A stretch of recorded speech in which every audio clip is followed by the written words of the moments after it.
Hello, all. Welcome to another episode of Doctors Go Live. Well, welcome back to another episode. I am 𝘋𝘰𝘤𝘵 𝘓𝘪𝘓, your host for today. And today we are talking about how to handle emergencies. Let us know who's tuning in. Where are you guys tuning in from? And do share with us what is it that you would love to find out and learn in today's episode of how to handle emergencies. All right. Now, if you share this video out as well, and you get to take part in the Doctors Go Live quiz happening right at the end of the episode. So if you would love to win some prizes, today we've got some notebooks, cold pads, and Dettol antibacterial products up for grabs. So please make sure you stay tuned, okay? Now, all this is happening right here on Doctors Go Live with me, Nina, and our special guest for today, consultant emergency physician and head of emergency department from Columbia Asia Hospital, Seremban, Dr. Syed Farid Almufazal Syed Salim.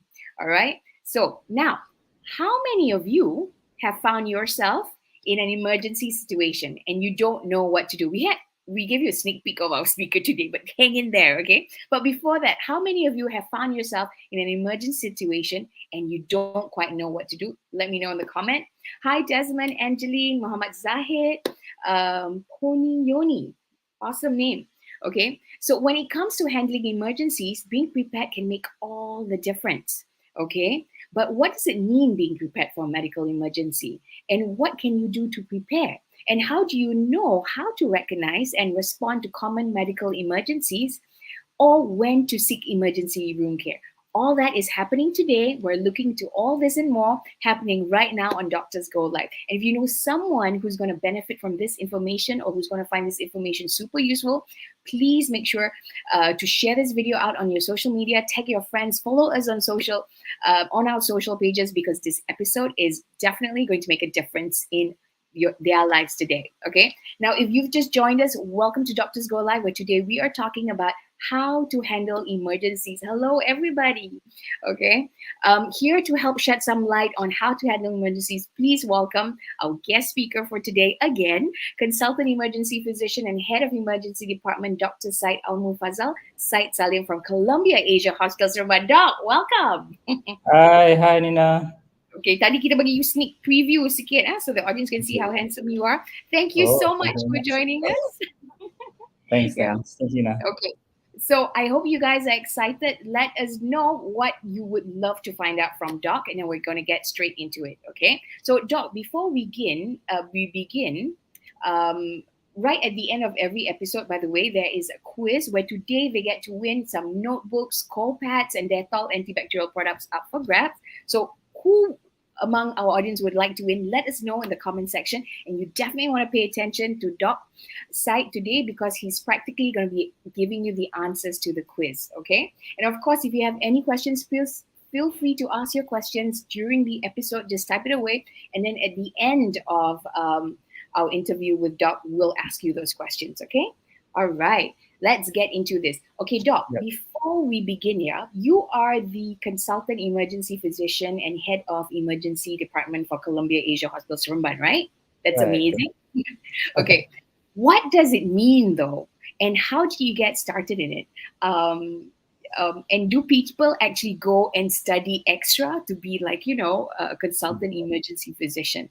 Please do let us know, to specialize in this. Do share with us. Okay, Nina. Actually, I think many people don't really know the existence of us lah as emergency physician. Because we in Malaysia pun is a new kind of specialties. Uh-huh. Kalau tengok from the histories, maybe around 20 odd years, the emergency physicians are being produced in Malaysia lah. Mhm. So who we are actually emergency physicians ni are doctors who specialize in providing immediate medical care lah to people who are facing urgent or emergent medical situations. And our main functions actually to assess the patients that comes to emergency department, to diagnose them appropriately, to diagnose correctly. And if let's say the patients comes to emergency departments, they're having some emergencies, we are there to stabilize and treat you lah, before we pass the case to other people to manage. So we are Right. there to manage the emergencies, and we are there to coordinate the care of you. So we kind of like we are there to triage, to manage you first, to stabilize you, and then we are there to coordinate with other specialties to get them on board to manage you as well. Okay, On wow. top, yeah, on top of that, we are there. I mean, we are the experts now. We are so-called experts for disasters. So if let's say there is a disasters out of hospitals or in the hospitals, we are the focal point, or we are there to manage the disasters in the first place now, before Okay. we pass over to other people. So how long have you been doing this, yeah, doc, in this emergency? As an emergency physician, it is a specialized programs now for to Mm, become a emergency physician. So we had to go further 4 years after our training as a doctor. We need to go. I was initially trained in Penang as a houseman over there, and then subsequently I was posted in emergency department as a medical officers, increasing my over time. My interest in emergency medicine increases, and thus I specialize in the emergency medicine. And in 2018, I graduated as an emergency physician from University of Malaysia. So I was posted in Seremban, and now I'm in Columbia Asia Hospital Seremban.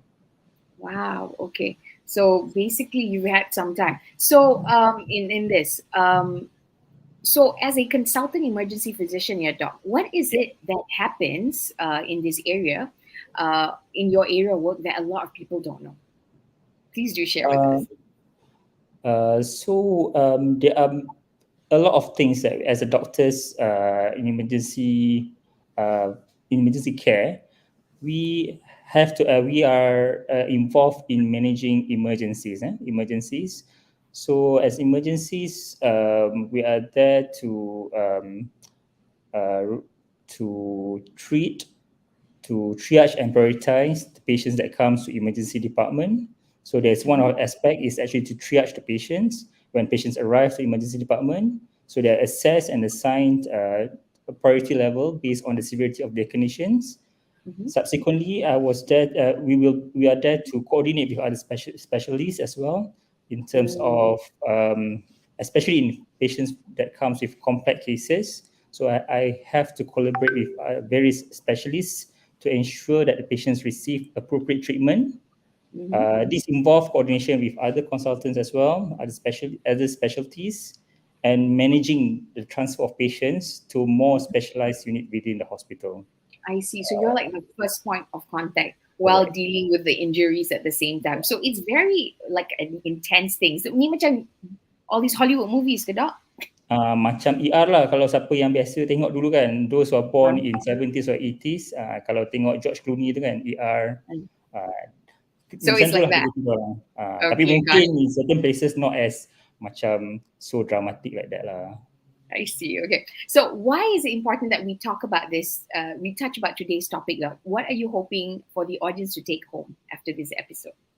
So actually the topic of my webinar for today is about managing emergencies. So the reason why we need to talk about this is to raise awareness lah to people, Mm, so that many people kat luar mungkin doesn't have a comprehensive understanding of how to respond to emergencies, mhm, and also having some misconceptions about the mhm, appropriate actions to take. So by discussing this topic, we can actually raise awareness to the mhm, public, and provide valuable information to all the individuals to become better prepared in managing emergencies. mhm, Also, we want to empower the public.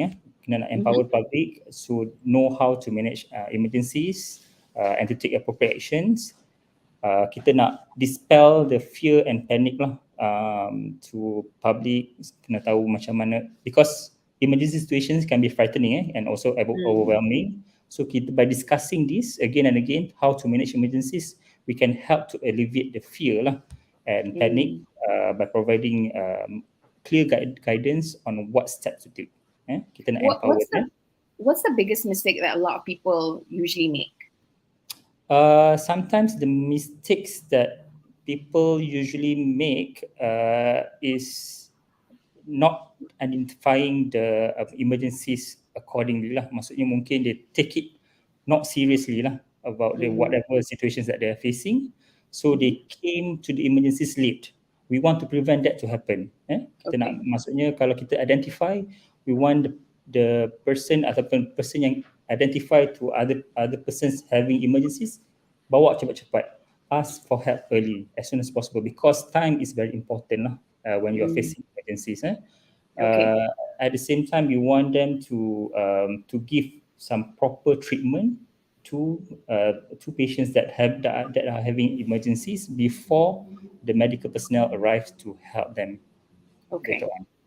Okay. Got it. I think that sounds wonderful. And what about the fear? Is there a lot of fear to do with emergencies? I think there's a lot of fear lah in dealing emergencies among the publics, because sometimes we don't know what to do. Mm-hmm. Sometimes they fear that they may actually make it worsen. Mm-hmm. And also at the same Or time, some mungkin people just blur sometimes sotong. some procedures that they are doing kan, mungkin orang takut, oh, can I get that, for example kan, kalau kita dulu ajar CPR, kita ajar mouth to mouth, so sometimes dia orang takut nak buat because Okay. you can contract with bodily fluids and stuff, contract with some infections, so there are Mm-hmm. fears in certain things lah, Okay. Got in it. providing for first aid to the public. So we are here to actually talk about it. Mm-hmm. I can't be covering the whole aspect lah, so whole aspects Mm-hmm. of first aid, but maybe we touch a bit yang Yeah. more things that you encounter day to day lah. Okay, that sounds fantastic because the more that we talk about it, Yeah. the more easier people are talking about this topic and in handling it as well, right, Doc? Yeah.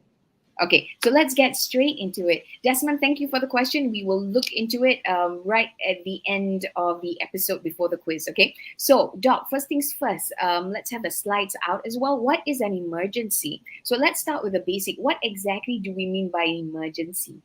Okay, emergency ni, kalau talking about emergencies now, it can be defined as a situations where you require immediate medical attention ataupun intervention because of the sudden onset of the seriousness of the medical conditions or ataupun injury lah, or threat to the patients. So these are the emergencies are characterized by the urgent nature and the need for prompt assessment, prompt diagnosis, and also prompt treatment to prevent further harm or potentially save the lives of the patients. Okay. In simpler terms, it's more of critical and time-sensitive situations that where we want to give immediate medical care, which is necessary to the patient. Okay, got it. So, Doc, can you give us some examples of emergencies so we can understand this further? And are there different types? Example tu banyak, but we are not going to talk about it as much lah. So, but basically there are many types of emergencies lah. For example, we have medical emergencies. So example of medical emergencies that I'm talking about today is about heart attacks, strokes, ataupun patient who have sudden cardiac arrest. So these are medical emergencies, or patient who are choking. These are medical emergencies. We have trauma emergencies as well. For example, patients yang ada bleeding, severe trauma, accidents. On top of that, we have pediatric emergencies. So because children have unique medical needs, so they have their own specialties. They have required specialized treatment for pediatrics. Obstetric emergencies as well in patients who are pregnant, have some women's health problems, so they have emergencies as well. And on top of that, not just physical, we also have mental health emergencies lah. Patients who have some. Example of mental health, For macam mana, you know? example, those who are having severe psychosis, severe agitations, or have severe depressions. So these are all the emergencies considered as mental health emergencies that we deal in emergencies day to day as well. Okay, Doc, in the years that you've been dealing with the different types of emergencies, have the numbers increased maybe for a certain type? Just wondering. Over time, definitely the highest one that we see is actually chest pain lah. Chest pain is one of the most common presentation, but as we progress, I think we see more and more because our public we are becoming more unhealthy nation, so we see lots of disease emergencies that is related to medical lah. Okay. And also at What the same time, we also see lots of mental health emergencies as about, well. I see. So it is coming up as well, mental health, Correct. yeah? Okay. Wow. Okay. So, what should we do if we have an emergency? So now that we understand what an emergency is, what do I do Yeah. if I'm faced with an emergency? Yeah. Okay. So if okay, from the slides now you can see that if let's say what will happen if let's say you are faced with emergencies, first things first, don't panic lah. Kita Mm. don't be panic. We apply what we call as this safe technique. Safe technique is mnemonic. First, if let's say you are faced with emergencies, obviously you need some help lah. You Mm. can't do it alone. You have to help. You have to ask for help. You have to activate the emergency. If let's say you don't have transportation, you need to bring the patients as soon as possible to hospital. You call for ambulance emergency services. Emergency services in Malaysia, for public we are using we call the 999 lah, Mm-hmm. 999. Ataupun for certain for private hospitals we have direct line lah for it. Mm-hmm. And then after you ask for help, you have to approach the patient with care and assess the situation. Assess the situation. Subsequently, when you assess the patients, you need to be sure that the environment that you are dealing with are free from danger, because you are trying to help other people, but you don't want to be another casualty of yourself. You are trying to help, tapi tak tengok mungkin you tengah buat CPR tu tengah bawah bangunan yang nak runtuh. So you don't want to be another casualty lah. So you Okay. have to make sure the environment is free from danger. Only then you approach the patient and try to help the patient. Okay. Subsequently, the last mnemonic is E, evaluate the casualty conditions and subsequently perform the appropriate first aid lah to the patient. So this is useful for any kind of emergencies, right, Doc? Yeah, correct. Okay. So number So one is this mnemonic safe, can be used in uh, all types. emergencies. Yes. Okay, so it's safe, S, shout for help, approach Mm-hmm. with care, F, free from danger, and E, evaluate lah. Yeah? Yes, correct. Okay. Doc, so let's say for someone who's never been to an emergency their whole life, like quite a lot of people have never been. What are some common ones that they might, I think you shared this earlier juga kan? What are some common emergencies that individuals might encounter in their daily lives? Okay, so Uh, indeed, as emergency physicians, I've encountered a wide range of medical emergencies lah throughout my career. While the specific emergencies can vary depending on various factors. There are few common medical emergencies that I face. This includes, the first one is actually chest pain lah, or heart-related emergencies, quite common because Malaysia the common cause of death mortality is heart anyway, based on our latest census in 2020. Heart-related emergencies is one of it. Patients may also come with breathing difficulties is one of common one.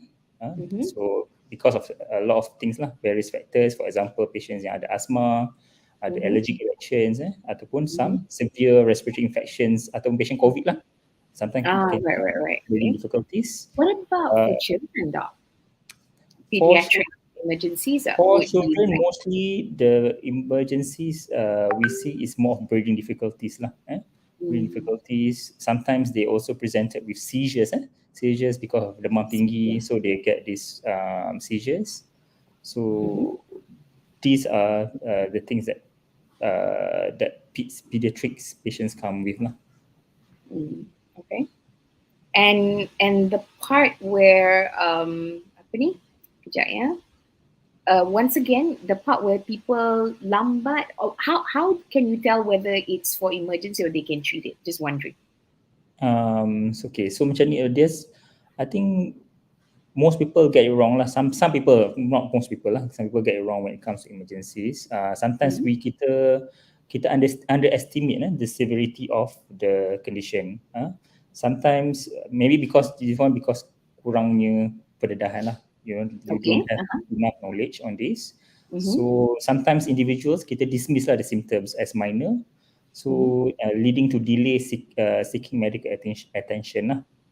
Assuming that the problems will resolve on its own. So this can be dangerous lah. Some conditions can actually worsen rapidly and require immediate intervention. Secondly, delay in seeking help because of underestimating the severity. And also another thing is kita self-diagnosis lah dengan self-treatment. Kita selalu self-diagnose kita punya diagnosis, kita punya sakit, and then kita self-treat first during the emergencies. So this can be risky lah. Okay. So, Doc, when you say a lot of people macam underestimate, what kind of symptoms or situations do people tend to underestimate? Ada pattern tak, Doc? Sometimes contohnya macam chest pain lah. Okay. Sometimes mungkin dia rasa, I think this just I'm having some gastritis, but actually it's actually a heart attack. So sometimes people, based on kita punya statistics pun, sometimes kebanyakan patient they present late lah to the hospital because of this. They want to macam rasa something not related to chest pain. I rasa macam okay je, mungkin gastric ke ataupun jatuh kena sakit sikit saja. So they try to rationalize their decision lah. So leading to delay in seeking treatment. And because we know that certain things that we patients kalau patient datang awal, we can do more lah to the patient. If the patient came late, maybe some treatment may not be appropriate anymore to the patient. I see. So when we talk about late, is how late do they come in? And kalau awal, how awal would be For best? example, kalau chest pain, you have to come as soon as possible because there are certain treatments that can be done to actually prevent the heart to become worsen lah. Damage to the heart become worsen, so we can send the patient directly to the cath lab to do our angiogram and also to pasang stent apa semua. Ataupun stroke, for example. Stroke is some conditions are very time sensitive punya situation. We have to send the patient to emergency as soon as possible so that mungkin certain medications may not work after few hours presentation. Contohnya stroke lah. Stroke kalau kita datang lambat, mungkin certain treatment tu not appropriate anymore lah. Okay. So it worsens the condition. And when they come in, usually like after how many hours or days? Just wondering. On average, sometimes patients that comes with chest pain, I don't have the statistics per se, but if I'm not mistaken, there's one center, our heart center, they did some statistics on those who present that present with chest pain, for example, with heart attack to the hospital. Average is 4 hours, which is sometimes can be late lah. 4 hours. So the idea is to get there as soon as possible. Okay, correct. Thank you. Yeah, we'll be talking about this more, kan? Kind of thing. Okay, so let's talk about, so how do we know if a particular emergency can be treated at home or go straight to an emergency, since we're talking about this, Doc? How can individuals differentiate between, a non-life threatening and one that really requires you to go to the emergency? Okay, so I think determining whether a particular emergencies ataupun particular situations tu can be treated at home or requires immediate medical attentions tu can be challenging lah. However, there are some guidelines that you can follow to make an initial assessment for yourself. Contohnya, for example, factors to consider is the severity lah, severity of the symptoms. You tengok whether the symptoms are severe ataupun tak lah. Usually kalau patient situation yang requires emergency or immediate treatment, they are severe, they are rapidly worsening or life-threatening. So kalau benda ni berlaku, you have to seek immediate medical attention. Another thing is dia punya symptoms tu lah, how long the symptom last for. Kalau symptom tu persist or worsen over time, so that's the sign that you have to go and seek the treatment as soon as possible. Kalau patient yang ada injury, ada trauma, ada accident ke apa, important to seek medical treatment, especially kalau kita ada broken bones, very deep wounds, ataupun head injuries, suspected fractures. Datang cepat-cepat because we require some medical evaluation, we require imaging and appropriate management lah. On top of that, kalau patient tu ada specific condition ataupun medical histories, they know exactly. Sometimes when you have contohnya diabetes, the doctors may actually inform you, okay, if you have such and such symptoms, please come to hospital as soon as possible. Atau patient yang mungkin yang ada cancer, for example, yang going for chemotherapy, you know, Mhm. fever is not good. If let's say you have you underwent chemotherapy, so that's when you have fever. Walaupun fever for people, normal people can be it's not in considered emergencies, but for those with these symptoms in specific population, you have to come to hospital as soon as possible. Okay. Mm-mm. Got it. Okay, could we have the slides back on? So in terms of before, because we're still covering before we come to the emergency department, right? What Yeah. kind of first aid can be given before coming to an emergency? These are for the not so serious case lah. Okay, Mm-mm. so let's talk about that. Yeah. So there are few things that you can do lah. So what you should do, as mentioned earlier, before you do is to assess first lah whether this apply the safe technique in every emergency situation. Mm-hmm. So I'll be talking on few conditions that we can perform some first aid lah before coming to emergency department or call the ambulance. Mm-hmm. The first one is about is when the patient or person that you know is having chest pain. So chest pain ni there are a lot of conditions that causes chest pain. Contohnya kalau patient tu mungkin ada, the most common one is ataupun the most common life threatening situation is heart attack lah.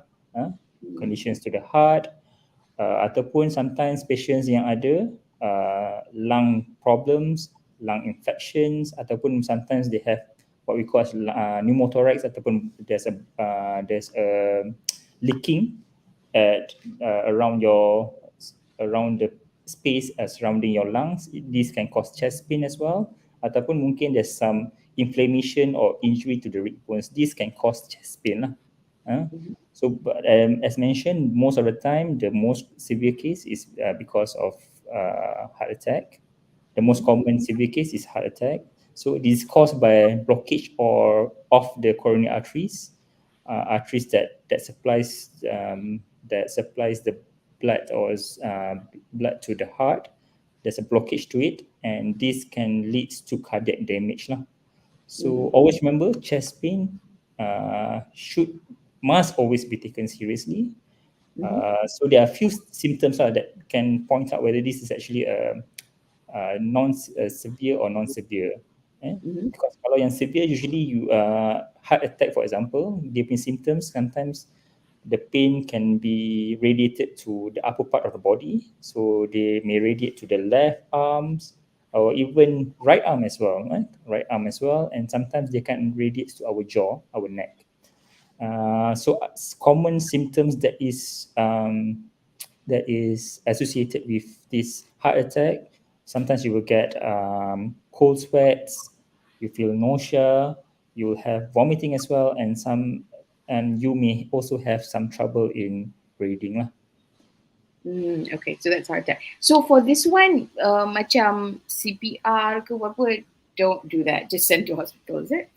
Not really. Actually, kita chest pain. Okay, first of all, when you have chest pain, you kena recognize lah. Early recognition important. So first things first, you have to ask the person about their chest pain lah. Kita check sama ada if they have been diagnosed with angina, ataupun angina ni means that some issue Heart. with the blockage lah. Heart, Okay. I mean blockage to the blood vessels or other heart conditions. They should be able to tell you of this. Likewise, if let's say the patient has history of indigestion, as mentioned, because sometimes chest pain can be because of indigestion, so they may describe this to you. Tapi kalau if the chest pain continues even after taking some medications, maybe have been given to you beforehand, important to quickly recognize the possibility of a heart attack and assess the EMS. EMS is emergency medical services lah. So call 999 or call the direct line to the private hospitals to get help as soon as possible. So there are, okay, next slide. Talking about what are the first aid steps that can be taken. So first, we help the patients to sit down in a comfortable positions and ask them to take their medications. If let's say they have aspirin, ask them to take the aspirin. If you suspect it is hard, however, if let's say patient is allergic to it, don't ask to take lah. Saya takut yang kita teruk pula. And then assess AMS immediately if you suspect a heart attack, and ask kalau in the public spaces, sometimes we have defibrillator, AED, ask the public to bring the AED to the patient. Okay. Always reassure the person and monitor their breathing lah and responsiveness, because sometimes you never know, some patients kalau bila kena chest pain, heart attack, they will go into cardiac arrest. So kalau ada cardiac arrest, straight away start your CPR lah. Okay, and cardiac arrest means what happens, just so everybody's on the same page. Okay, cardiac arrest. Cardiac arrest means the heart just stops beating lah. Stops beating because of some insults to the heart. The most common cause of cardiac arrest is heart attack, but not necessarily only heart attack will cause cardiac arrest. A lot of other things can also cause cardiac arrest. Okay, so they will have some irregular heartbeats. So and then subsequently, because of this, your breathing stops, or sometimes you may have breathing, but you have an irregular breathing, what we call as agonal breathing, and you also become unconscious. Okay, this can lead, okay, tak buat apa-apa, this can lead to death if no immediate treatment given. We always advocate for CPR right away after patient collapse, had a cardiac arrest, because kalau kita lagi lambat, dia akan jadi, sometimes can be irreversible and can also cause permanent damage to the brain, because you want to preserve the function of the brain lah, because bila heart is not functioning, it doesn't go, the blood doesn't go to the brain, so it stops. Over time dia akan ada irreversible brain damage lah. So what you have to do kalau ada cardiac arrest, kena buat CPR lah. Kena buat CPR. Okay, got it. Okay. Doc, this one you've covered ke? Just want to check. Yeah, first aid step ni. Yeah, first aid step ada covered lah. Okay, so let's go. So this was the cardiac arrest also? Yeah. Okay, so we go to the next one, yeah?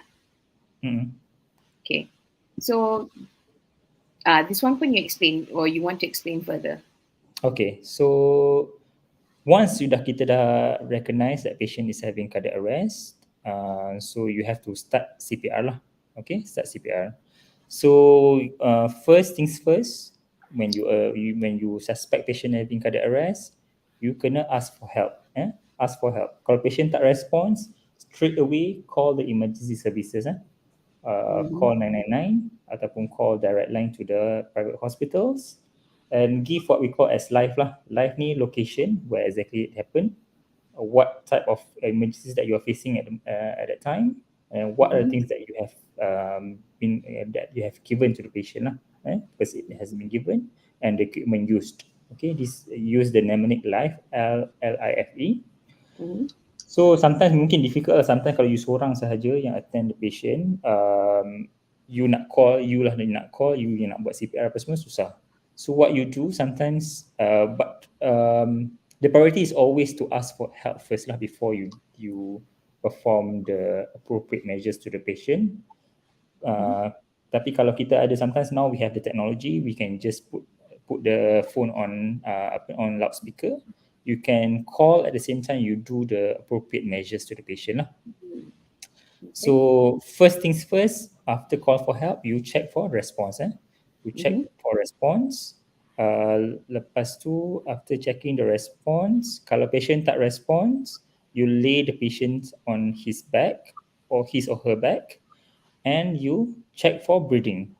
Cara nak buat check breathing ni, you tengok macam gambar tu lah. You tilt the head and check for breathing for about 10 seconds and look for any signs of breathing. Kalau macam nak tengok signs of breathing, you tengoklah movement of the chest. Movement of the chest, tengok ada rise and fall ataupun tak lah. Kalau tak ada, if the patient is not breathing, sometimes for medical personnel, you also check for pulse lah.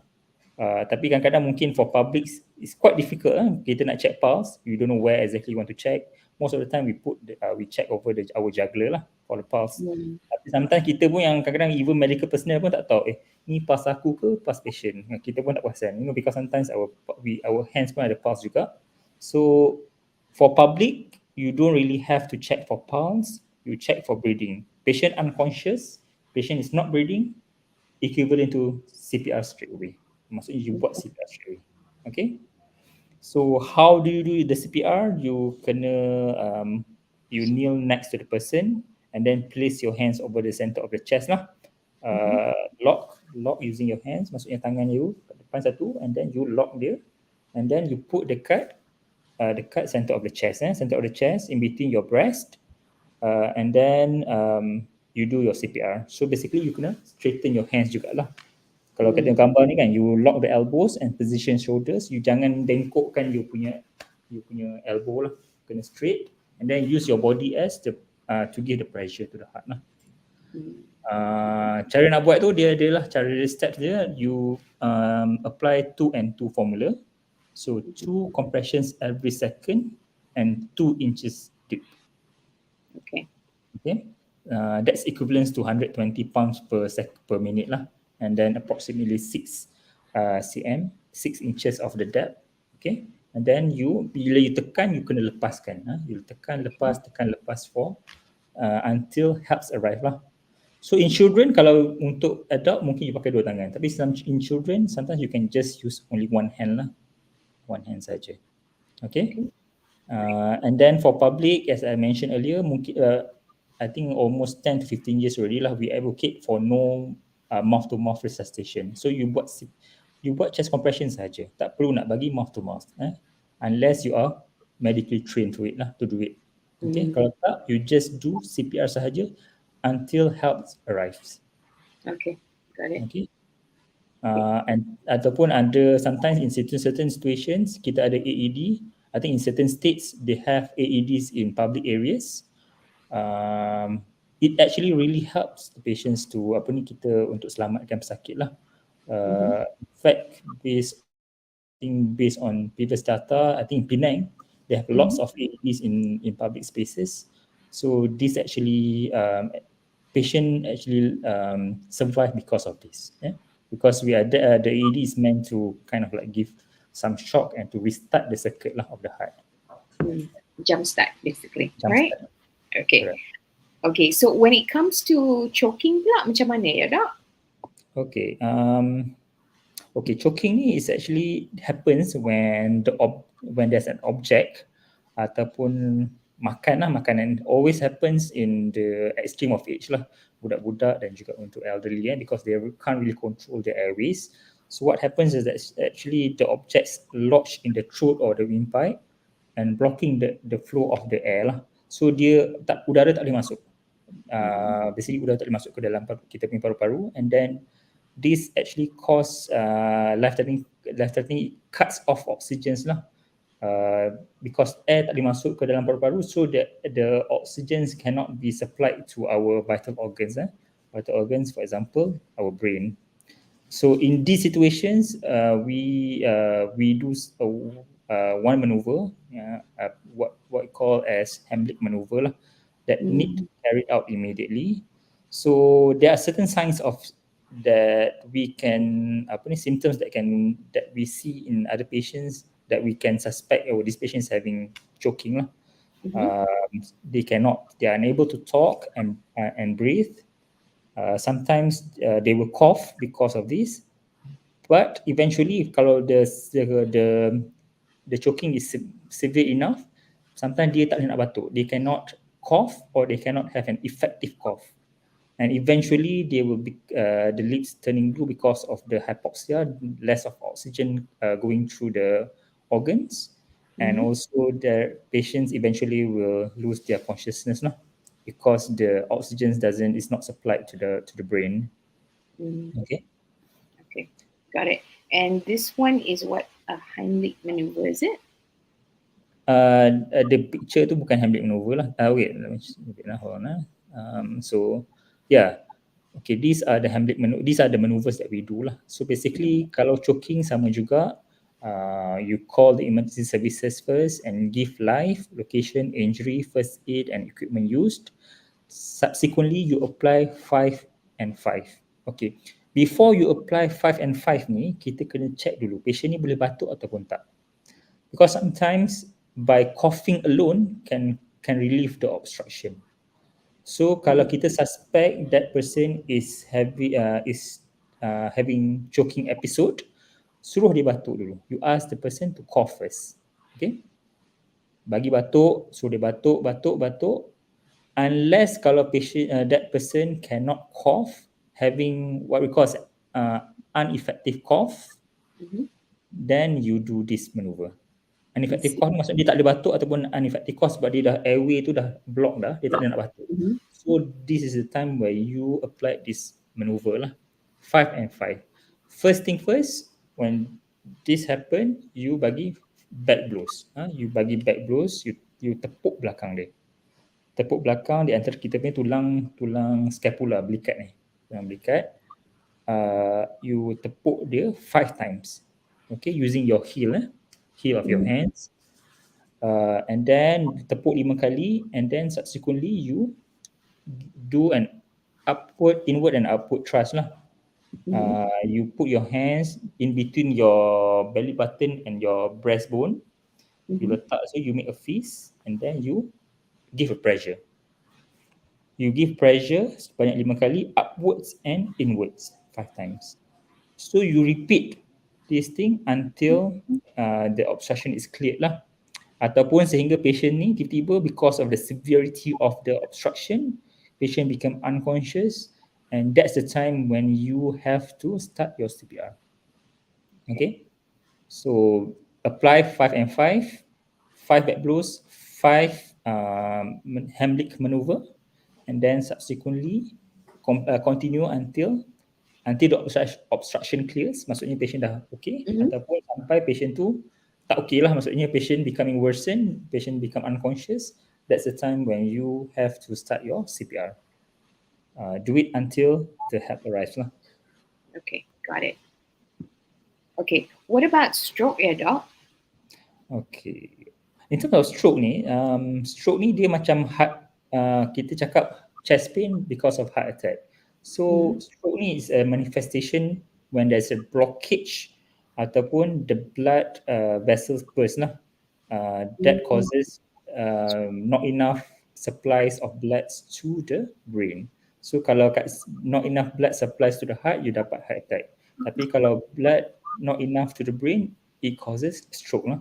Because when they are deprived from the oxygen-rich blood, they can't function. So our brain controls our movement apa semua kan. So that's why we get stroke lah. So fast treatment can need to be given to patients. So by applying this fast punya mnemonic, I'll talk later on that, fast mnemonic. Tapi there are certain symptoms that can help you to recognize stroke lah. Either that patient will have some numbness or weakness in the face and limbs, confusion because of blood supplies to the brain is disrupted, so you may become confused. So you will have trouble in speaking or understanding speech, and also trouble in walking and singing because of the weakness that you are facing. Okay. So in terms of, next slides. Next slide.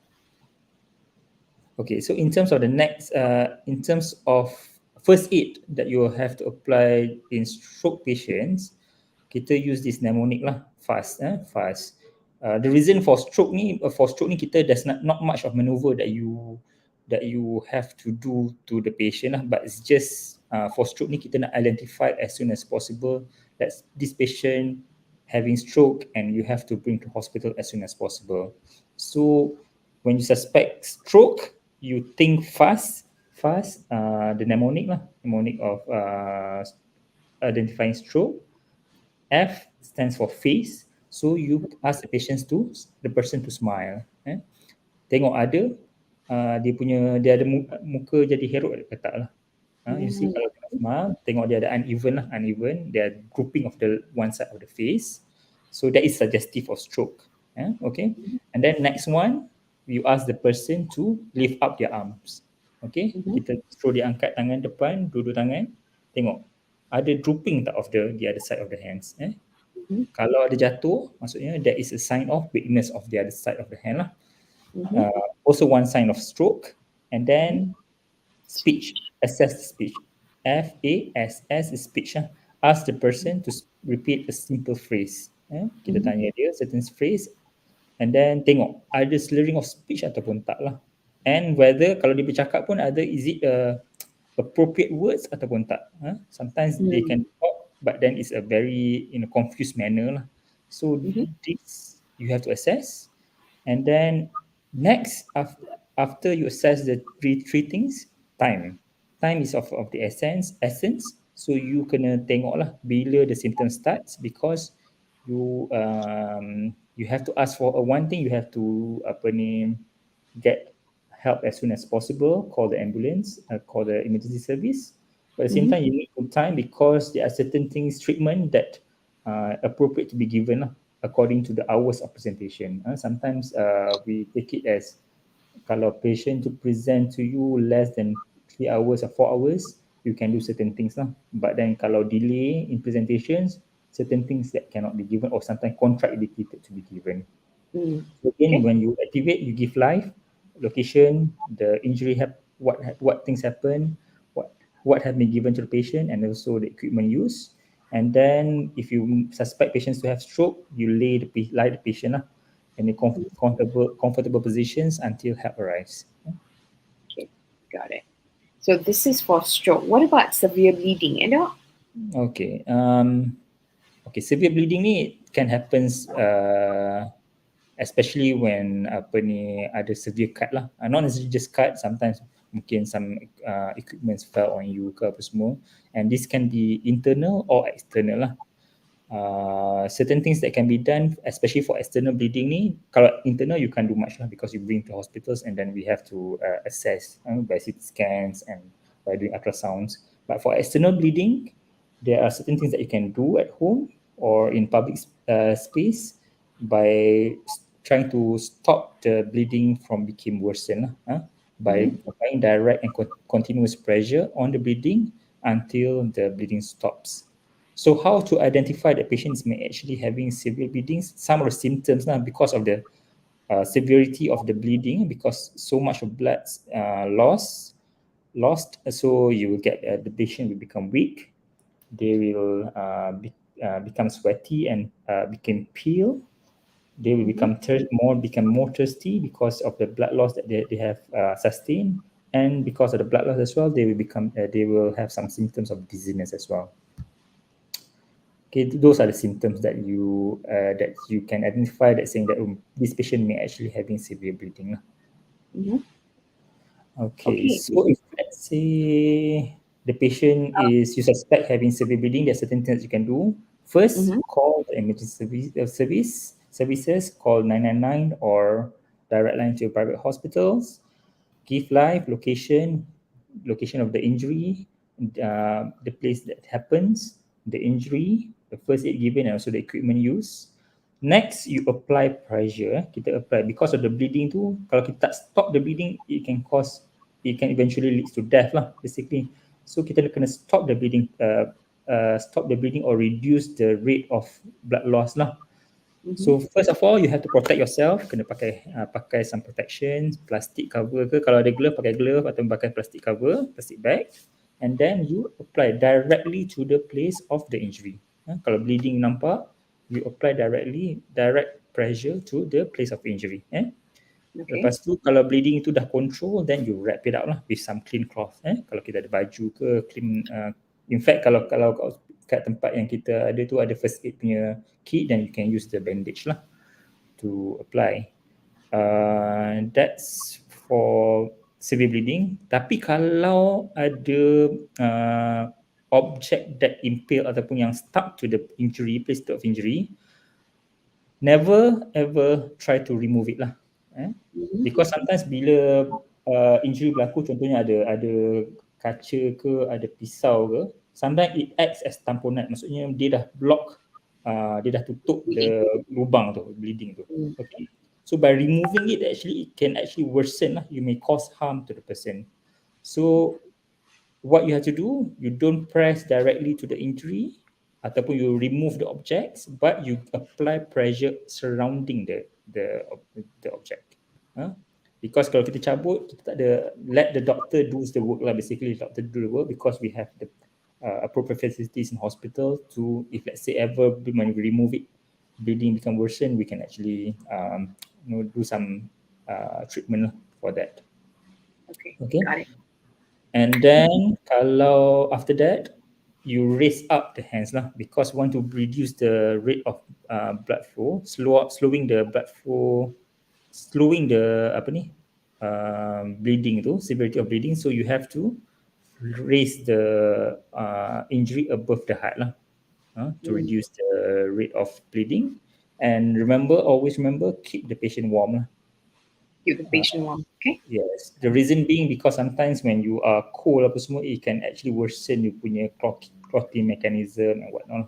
So kita kena keep the patient warm and wait for help to arrive eventually. Okay, got it.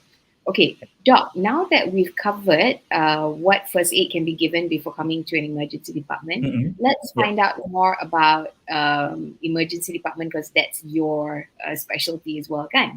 Okay, yeah. So also, Doc, the time is now 3:52, so I think we need to go through this quite fast lah. Yeah? Okay, all right. Let's have a look at the Oh, sekejap je. Okay, so what is an emergency department, Doc?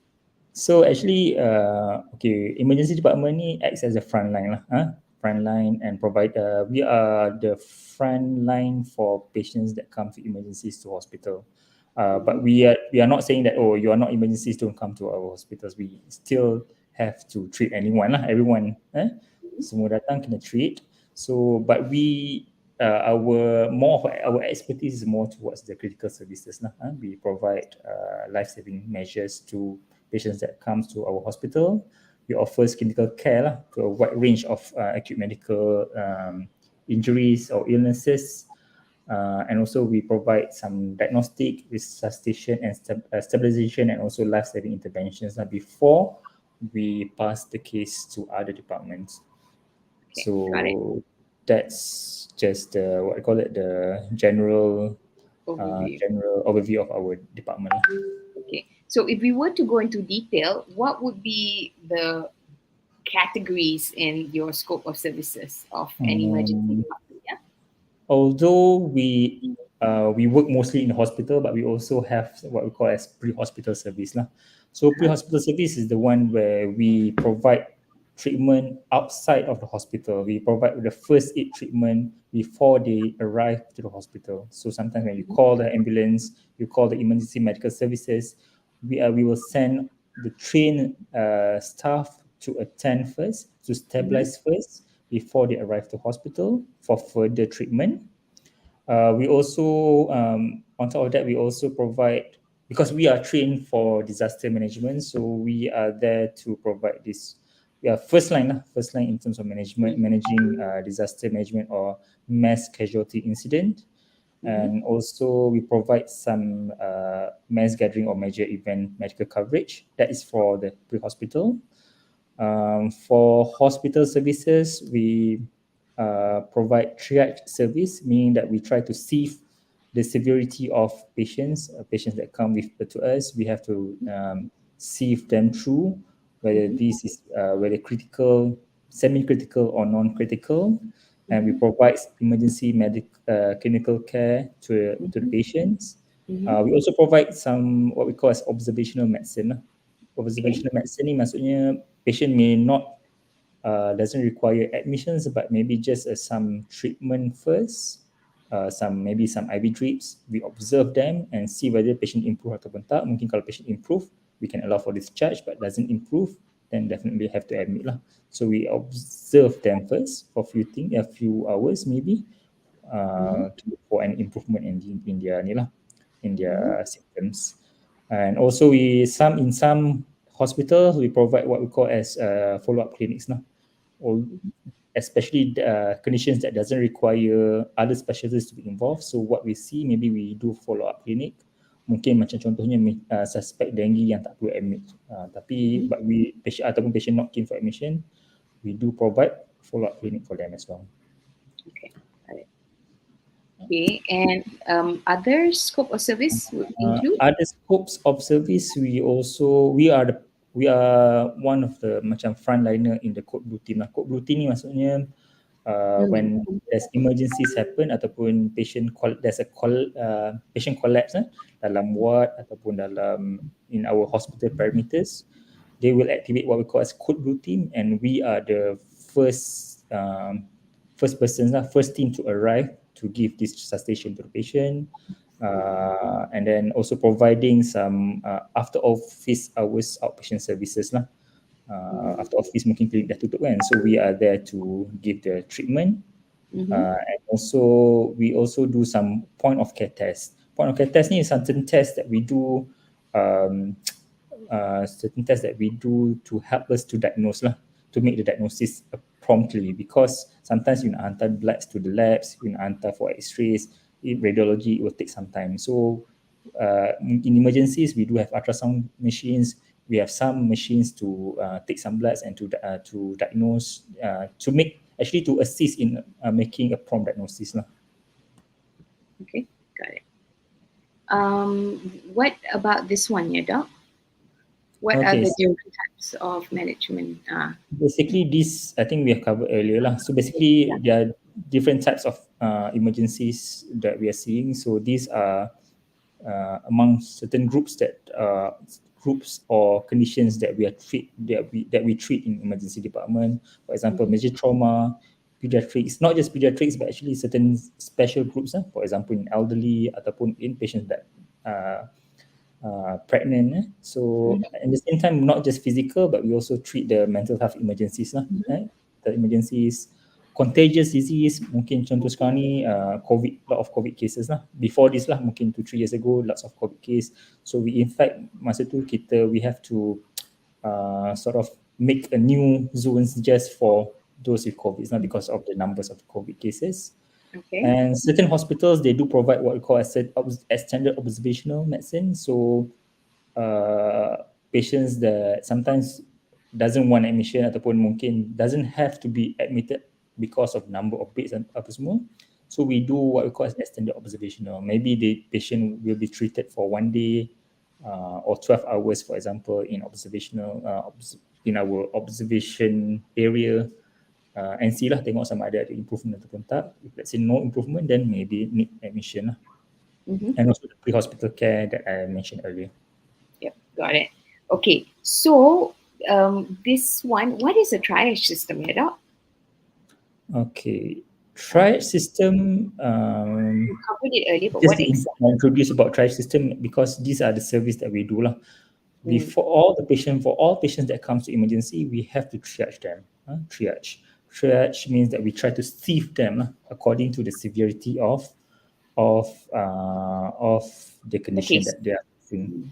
Because sometimes the issue is when they always complain, why do I have to wait so long to see a doctor in emergency department? We try our best to see patient as soon as possible, but sometimes because of limited resources or limited staffs, limited rooms, limited equipments, we have to prioritize whatever case that need to be prioritized lah. So that's why we do triage. For all patients that come to emergencies, we triage them first according to 3 zones. The first one is red zones. So red zones are all the critical case that comes to emergency. So that requires immediate life-saving treatment lah. They will be treated at our resuscitation areas. So case like cardiac arrest, suspected heart attack, or patient who are having severe breathing difficulties, excessive burns, and also severe injuries to limbs, or even patients that comes with unresponsive trauma patients. So these are the categories that we will treat in critically, we treat immediately. So our SOP is always, when patients arrive at the door, treat immediately, because time is very important in this case. Okay. And then And a we do yellow. have second tier, which is a yellow zone. Mm-hmm. This is called the semi-critical area lah. Mm-hmm. So patient that requires significant intervention as soon as possible, but can wait slightly, can wait a bit lah, can wait a bit. Doesn't require that life-threatening, immediate life-saving treatment.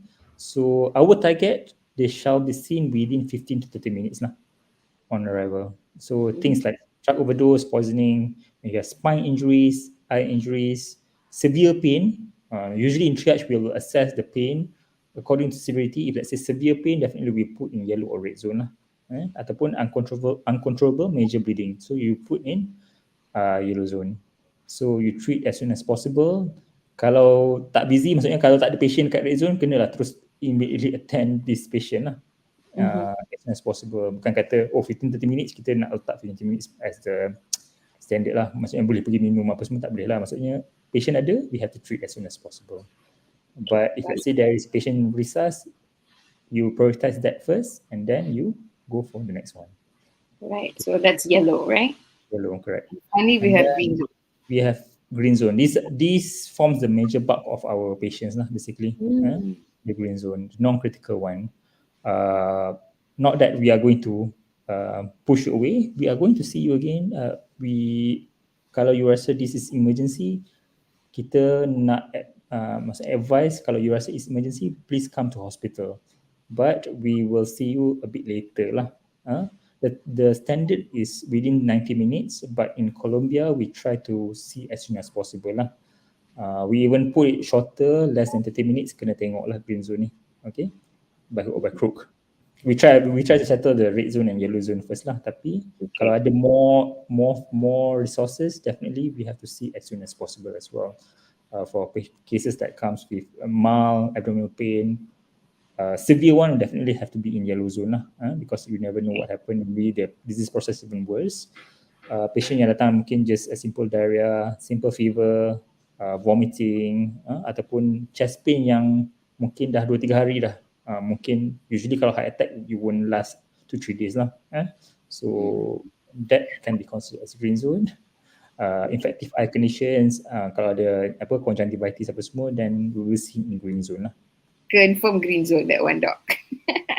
Confirm.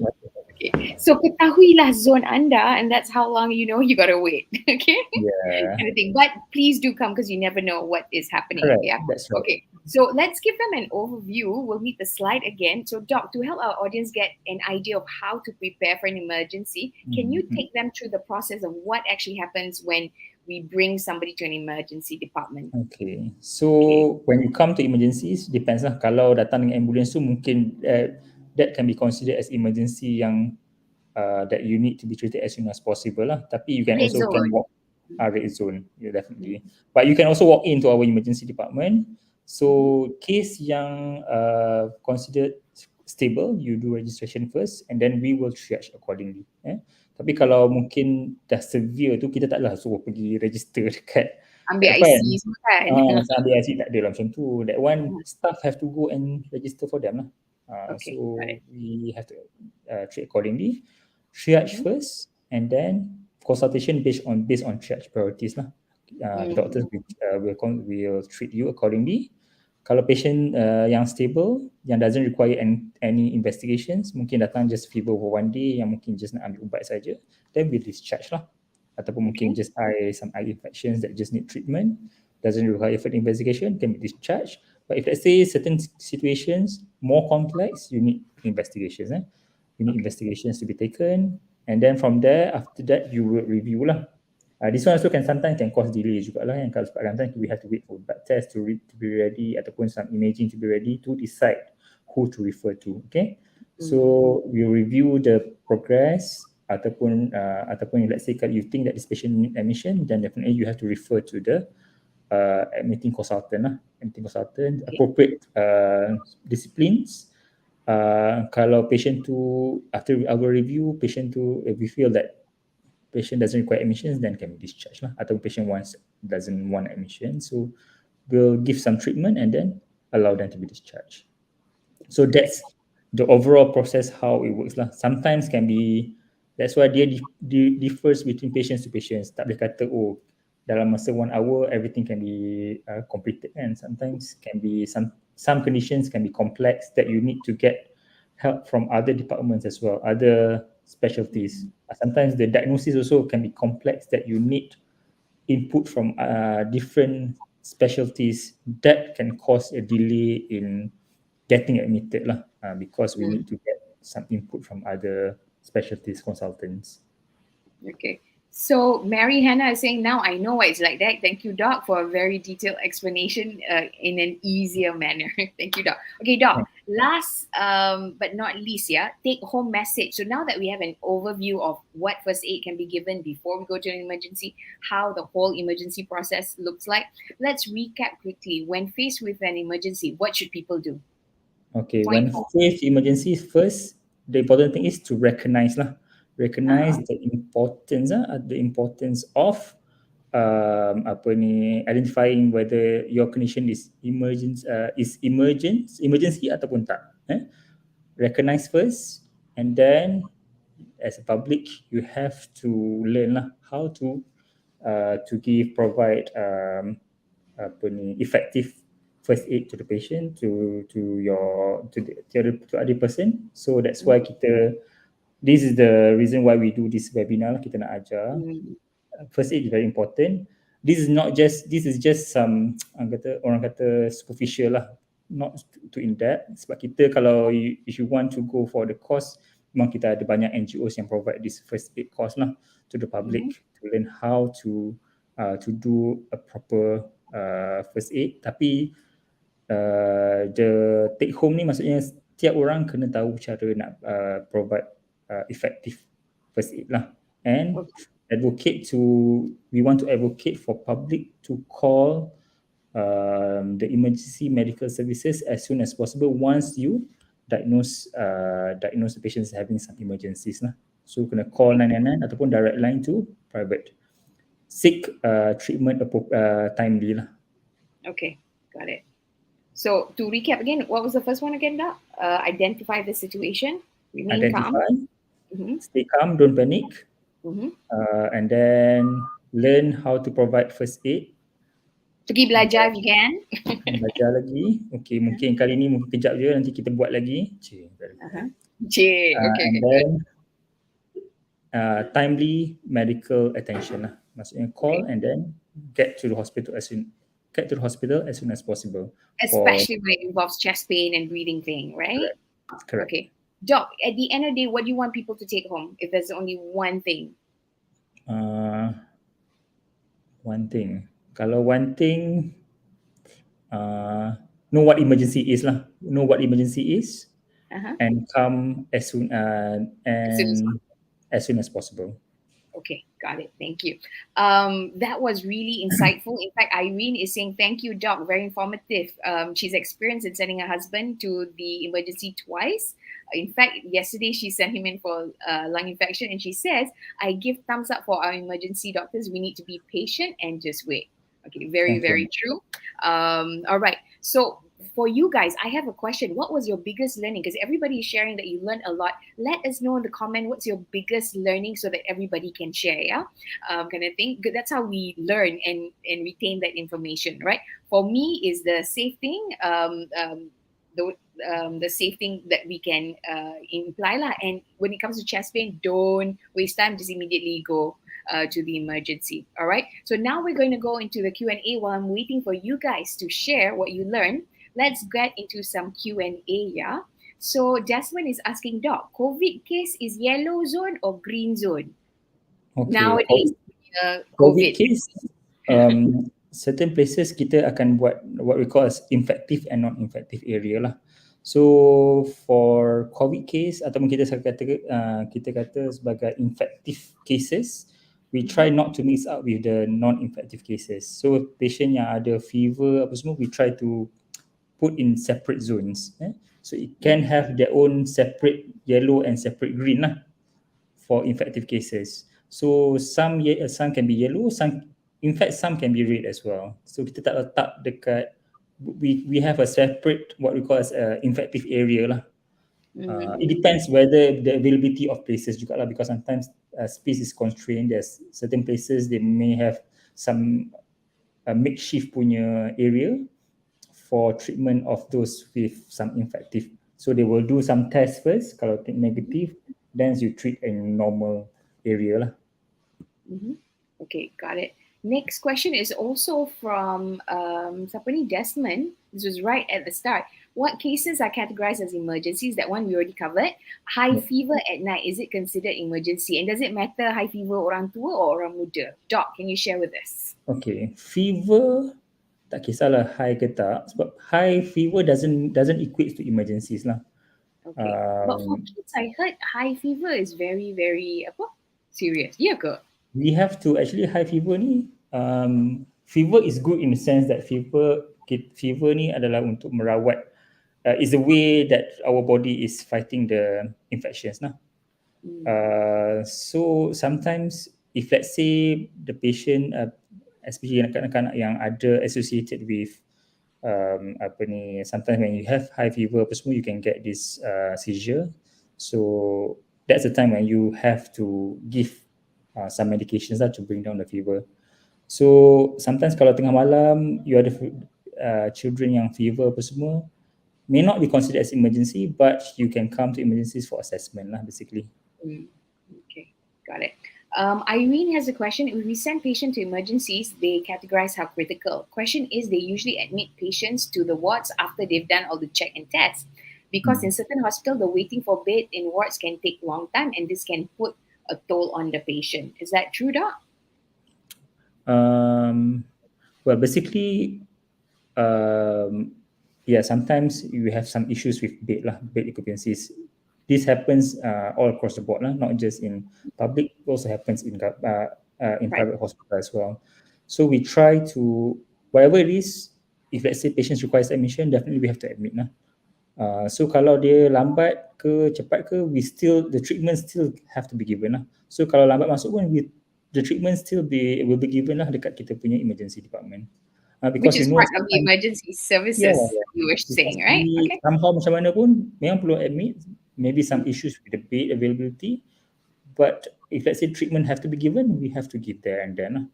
Mungkin the ward management punya, kalau lambat sangat, mungkin the ward punya management have to be given in our emergencies juga lah.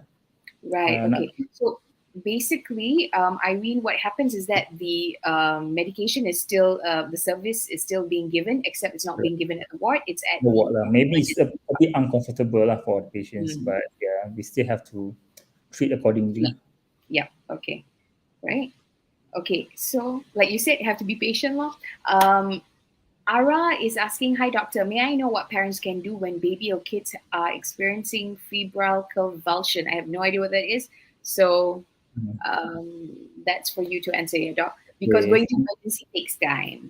Sometimes febrile convulsions means that in some patients they are prone to, when they have high grade fever, or not just high grade, even fever, normal fever, they can experience what we call febrile convulsions, and this usually in patients in children from the age of 6 months to 6 years. After 6 years, they go away so you don't really get what we call as epilepsy. But this one is related to sometimes because of the genetics. Some patients, they are if let's say your parents or your siblings are prone to this, you are prone to get this febrile convulsion as well.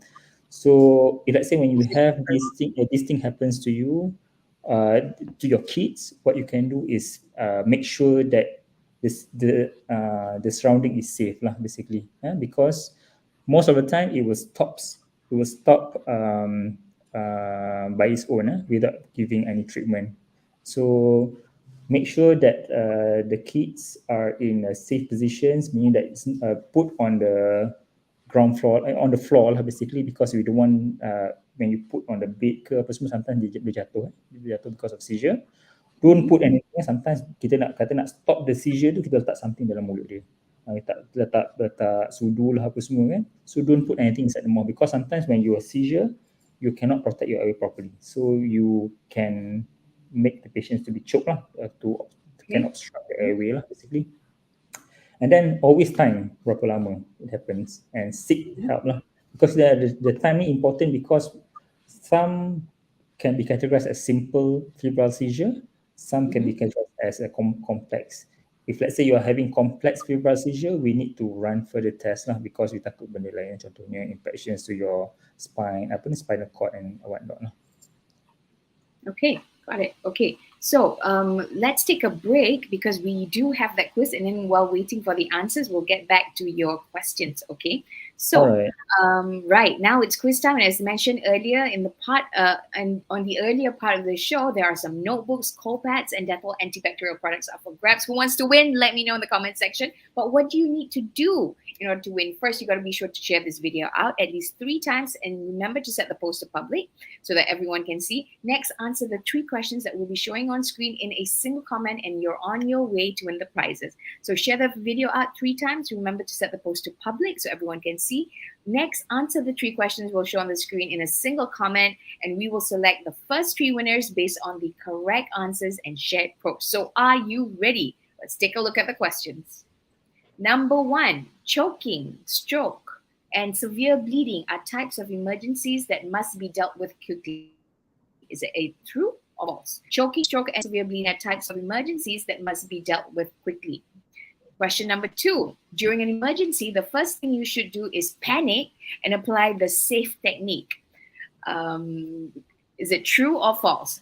Again, question number 2, during an emergency, the first thing you should do is panic and apply the safe technique. Is it true or false? Next question, number 3, during a choking incident, you must carry out the Columbia maneuver immediately. Is that true or false?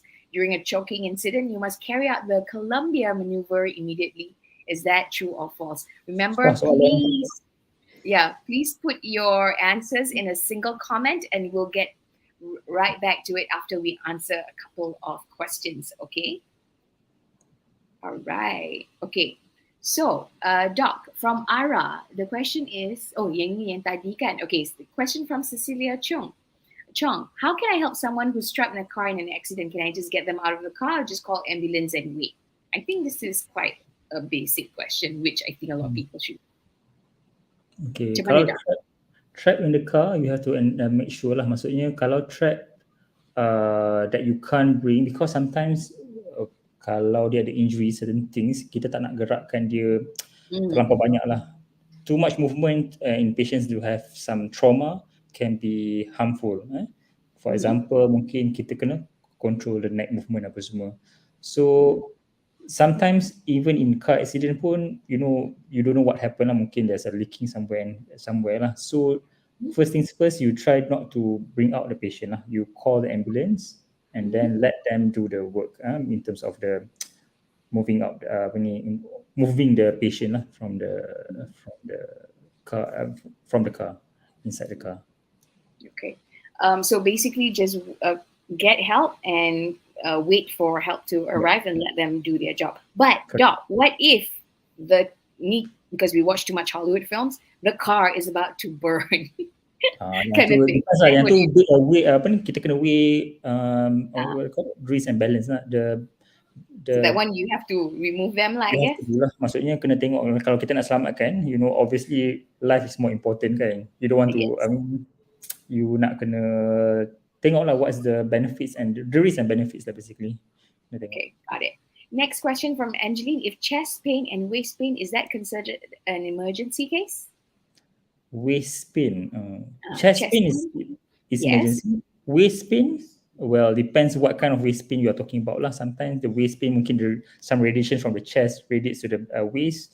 You never know. Sometimes maybe some depends on severity of the pain as well lah. Kalau severe, then definitely it's emergency that you have to assess. We need to assess first lah basically. Okay, got it.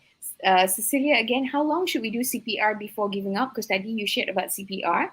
And also, Cecilia, go on. Okay, you do the CPR until help arrive lah, basically. Okay. Help arrive. So that's why you have to activate first the emergency service before you do the CPR. So CPR, because we don't know kan, sometimes the public, you don't know what conditions that you should do a prolonged CPR, ataupun sometimes you just say, That's it. We have to stop. Let the physicians or the medical personnel decides about it. Okay, got it. Also from Cecilia, is fish bone stuck in the throat an emergency? How should we remove it? Whether it's at home or if it's at home. It can be emergency for the patient lah, because sakit kan. Yelah. Sometimes nak cakap apa semua, uncomfortable. So how should we remove it? You come to hospitals, then we try to remove it lah. Sometimes it's not what do you call that? Sometimes we need some help lah from our ENT colleagues to remove it. But if let's say things that we can see from there, and then we can actually remove there lah, using our own equipments lah. I see. Okay. Nura is asking, do you provide e-certificate for the talk? No, because this is a live public show. Sorry about that. Angeline has a question, which I think is very good for everybody to know as well. I saw many emergency case in motorcycle accident, bleeding badly. Let us know how to do for that kind of emergency situation. Okay. That's our last question.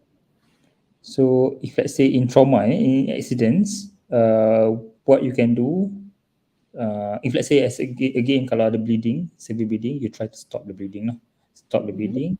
But importantly, ask for help, because sometimes the extent of the injury you may not know lah. Sometimes it can be even worsened. You can have internal bleeding as well. So what you can do, don't panic, call the ambulance and just try to calm the patient and just and try to stop the bleeding lah, external bleeding.